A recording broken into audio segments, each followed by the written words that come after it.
ইব্রাহিম ইবনে Adham রাহিমাহুল্লাহ তিনি বলেন, একদিন একজন লোক এসে আমাকে জিজ্ঞেস করল, ইব্রাহিম জি, আল্লাহ তাআলা বলেছেন, কি বলেছেন? তোমরা আমাকে ডাকো, আমি তোমাদের ডাকে সাড়া দিব। তার মানে আমরা যদি আল্লাহকে ডাকি, আল্লাহ আমাদের ডাকে সাড়া দিবে। কিন্তু আমি আল্লাহকে এত ডাকি, আল্লাহর কাছে এত চাই, কিন্তু আল্লাহ আমার ডাকে সাড়া দেয় না। তুমি কি তা বলতে পারো কেন? তখন ইব্রাহিম ইবনে আদহাম রাহিমাহুল্লাহ বললেন, জি আমি বলতে পারি। তাহলে বলো। 5টা অপরাধের কারণে আল্লাহ তাআলা তাদের ডাকে দোয়া কবুল করে না, সাড়া দেয় না।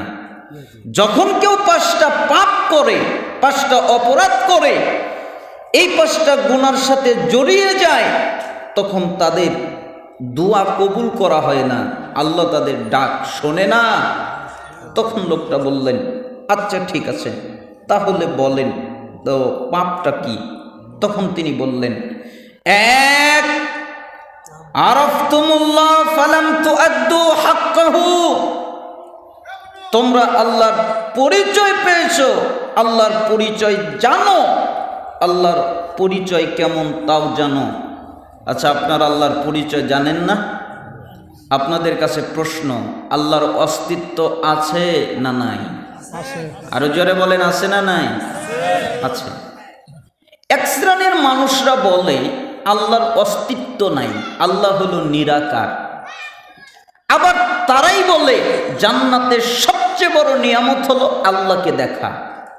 তো আমি একজনকে জিজ্ঞেস করলাম, আপনিই তো বললেন আল্লাহ নিরাকার, তো জান্নাতে নিরাকার যদি হয় দেখবে কি? তখন তিনি বললেন, তখন হবে।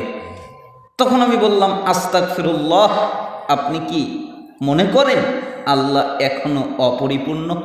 যে এখনো হয় নাই, তখন কি হবে? তার মানে আল্লাহর অস্তিত্ব আছে।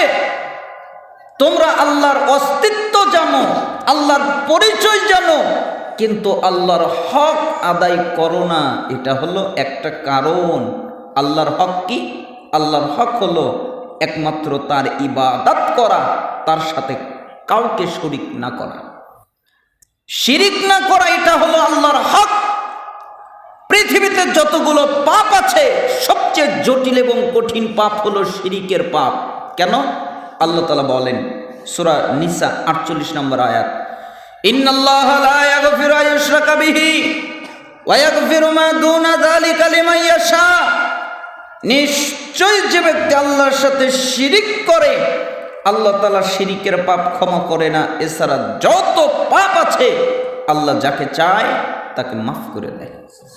তার মানে শিরিকের পাপ ক্ষমা হয় না, এছাড়া যত পাপ আছে আল্লাহ যাকে চায় তাকে মাফ করে দেয়। আল্লাহ তাআলা সূরা মায়েদার 72 নম্বর আয়াতে বলেন, ইন্নাহু মাইয়ুশরিক বিল্লাহ, নিশ্চয়ই যে ব্যক্তি আল্লাহর সাথে শিরিক করে, ফাকাদ হারামাল্লাহু আলাইহিল জান্নাহ, আল্লাহ তাআলা তার উপরে জান্নাতকে হারাম করে দেন। ওমা ওয়াহুন নার, তার ঠিকানা হলো জাহান্নাম। ওমা লিয-যালিমিনা মিন আনসার, আরে এ হলো জালেম, এ হলো জুলুমকারী, এর কোনো সাহায্যকারী নেই, এর কোনো সহযোগিতাকারী নেই। তার মানে এর সাহায্যকারী হিসেবে আল্লাহকে পাবে না, সাহায্যকারী হিসেবে কোনো নবীদের পাবে না, সাহায্যকারী হিসেবে কোনো ফেরেশতাদেরকে পাবে না, সাহায্যকারী হিসেবে কোনো নেককার বান্দাকে পাবে না, সাহায্যকারী হিসেবে বাপ মা আত্মীয় স্বজন সন্তান সন্ততি কাউকে পাবে না। তার কোনো সাহায্যকারী নেই। জান্নাত তার উপরে চিরতরে হারাম, জাহান্নাম হলো তার ঠিকানা। কে? যে আল্লাহর সাথে শিরিক করে। আল্লাহ তাআলা নবীদেরকে কত কঠিন বাক্য বলেছেন। সূরা আনআম খুলে দেখেন 88 নম্বর আয়াত। আল্লাহ তাআলা 18 জন নবীর নাম উল্লেখ করেছেন সিরিয়ালে। এরপরে তিনি 18 জন নবীর নাম উল্লেখ করার পরে বলছেন, ওয়ালাউ আশরাকু লাহাবিতা আনহুম মা কানু ইয়ামালুন। এই 18 জন নবীর একজনও যদি শিরিক করে, তাহলে তাদের যত আমল আছে আমি আল্লাহ ধ্বংস করে দিব। তার মানে নবীরাও যদি শিরিক করে তাদের আমল টিকবে না। পৃথিবীর সবচেয়ে দামি মানুষ মুহাম্মদ সাল্লাল্লাহু আলাইহি ওয়াসাল্লাম, এর চেয়ে দামি মানুষ আর কেউ নেই। আল্লাহ তাআলা তাকে বলছেন, মুহাম্মদ জি লাইন আশরাকতা লা ইয়াহবাতান্না আমালুক ওয়া লা তাকুনান্না মিনাল খাসিরিন, আপনিও যদি শিরিক করেন তাহলে আপনার যত আমল আছে আমি আল্লাহ ধ্বংস করে দিব, আপনি নবী মুহাম্মদ পড়ে যাবেন ক্ষতিগ্রস্তদের অন্তর্ভুক্ত। তার মানে নবীও শিরিক করতে পারে না। পৃথিবীর সবচেয়ে শ্রেষ্ঠ মানুষ তিনিও শিরিক করতে পারে না, কোনো মানুষ শিরিক করতে পারে না, কোনো নবী শিরিক করতে পারে না। নবীরা যদি শিরিক করতে না পারে, নবীদের যদি অনুমতি না থাকে, তারা যদি শিরিক করে তাদের আমল যদি না টেকে, আমরা সাধারণ মানুষ যদি শিরিক করি আমাদের আমল টিকবে না।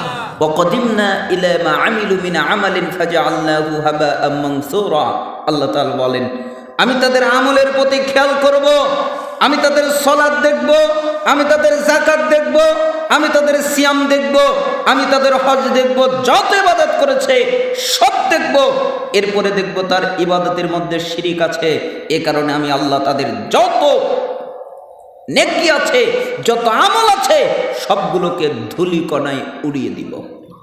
কেন? শিরিক করার কারণে। এজন্য রাসূল সাল্লাল্লাহু আলাইহি সাল্লাম বলতেন লা তুশরিক বিল্লাহি শাইআ ওয়া ইন কুতিলতা ওয়া হুররিকতা, এক আল্লাহর সাথে কাউকে শরীক করবা না। তোমাকে যদি হত্যা করা হয় তবুও না, তোমাকে যদি আগুনে জ্বালিয়ে দেওয়া হয় তবুও না, তুমি আগুনে জ্বলে যাবে, তুমি মরে যাবে, তবুও আল্লাহর সাথে শিরিক করা যাবে না। আরো জোরে বলেন শিরিক করা যাবে না। এই জন্যই ওই সালাফ বললেন তোমরা আল্লাহর হক আদায় করো না। আল্লাহর হক কি? একমাত্র আল্লাহর ইবাদত করা, তার সাথে কাউকে শরীক না করা, এটা হলো আল্লাহর হক। আকারাতুমুল কুরআন ফালাম তা'মালু বিমা ফীহি, দুই তোমরা কোরআনুল কারীম পাঠ করো, কোরআন তেলাওয়াত করো, কিন্তু ওই বিধিবিধান অনুযায়ী তোমরা চলো না। এই কোরআন তোমরা তেলাওয়াত করো, এই কোরআন পাঠ করো, কিন্তু এই কোরআনে বিধিবিধান যা এসেছে ওই অনুযায়ী তোমরা চলো না, ওই অনুযায়ী তোমরা বাস্তবায়িত হও না। তার মানে কোরআন অনুযায়ী তোমরা চলো না অথচ পাঠ করো, ঠিক না? আমরা তেলাওয়াত করি, আমরা পড়ি, আমরা পাঠ করি, কিন্তু ওই অনুযায়ী আমরা চলি না।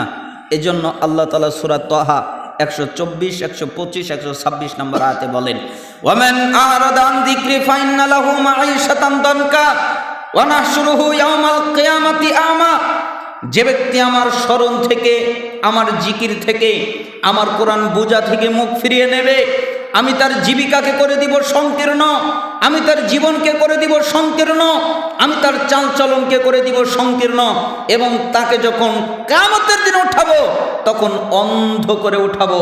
তাই সে আল্লাহকে বলবে ক্বালা রাব্বি লিমা হাশারতানি আমা ওয়া ক্বাদ কুনতু বাসীরা, হে আমার রব আজকে কেন আপনি আমাকে অন্ধ করে উঠালেন? আমি যখন দুনিয়ায় ছিলাম তখন চক্ষুওয়ালা ছিলাম, আমি এই চোখ দিয়ে দেখতে পারতাম, আজকে কেন অন্ধ? আল্লাহ তাআলা বলবেন ক্বালা কাযালিকা আতাতকা আয়াতুনা ফানাসিতাহা ওয়া কাযালিকা আল-ইয়াওমা তুনসা, কেন? যেদিন তোমার কাছে আমার আয়াত দিয়েছিল তুমি যেরকম ভাবে আমার আয়াত থেকে মুখ ফিরিয়ে রেখেছিলে, ঠিক আমি আল্লাহ আজকের দিনে তোমার থেকে মুখ ফিরিয়ে নিলাম। বলেন তো আল্লাহ যদি মুখ ফিরিয়ে নেয় বাঁচার কোনো উপায় আছে? কোনো পথঘাট আছে? কোনো পথঘাট নেই, কোনো পদ্ধতি নেই।